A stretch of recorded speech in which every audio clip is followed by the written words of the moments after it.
आपल्या ग्रामीण भागामध्ये एक म्हण आहे, गाव करेल ते राव काय करेल.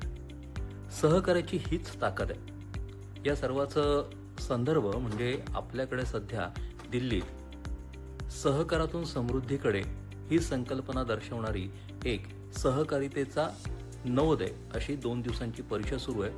केंद्रीय सहकार मंत्री अमित शाह यांच्या हस्ते आज त्याचं उद्घाटन झालं आहे.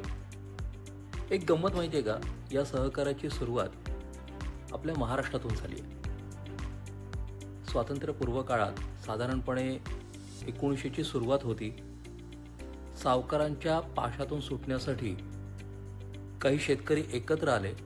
ठिकाण होतं खानदेशातलं बोधवड आणि यामुळेच 1904 मधचा एक सहकार कायदा निर्माण झालेला आहे. पुढे 1907 मध्ये या शेतकऱ्यांची सहकारी संस्था स्थापन झाली. पुढे जसं आपण गेलो तसं वैकुंठभाई मेहता, डॉक्टर धनंजय गाडगीळ, महात्मा गांधी या सगळ्यांनी सहकार पुढे नेण्यासाठी खूप प्रयत्न केला. देश स्वतंत्र झाल्यानंतर विशेषतः महाराष्ट्रामध्ये याची वीज खोलवर रुजली गेली. विठ्ठलराव विखे पाटील यांनी प्रवरा साखर कारखान्याची स्थापना केली आणि महाराष्ट्रामध्ये सहकाराची एक मोठी लाटच आली.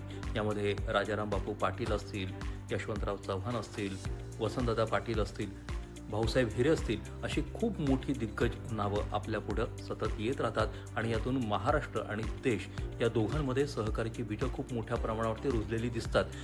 आत्ताची आनंदाची बातमी म्हणजे अमूल आणि इफ्को या 2 खूप मोठ्या ज्या संस्था आहेत त्या जागतिक पातळीवरती सहकारी संस्थांमध्ये क्रमांक 1 आणि 2 झालेल्या आहेत. सहकारातून समृद्धीकडे ही वाटचाल लवकरात लवकर प्रत्यक्षामध्ये आणखीन ढळढळीत स्वरूपात अधोरेखित हो, याच अपेक्षेसह खूप शुभेच्छा.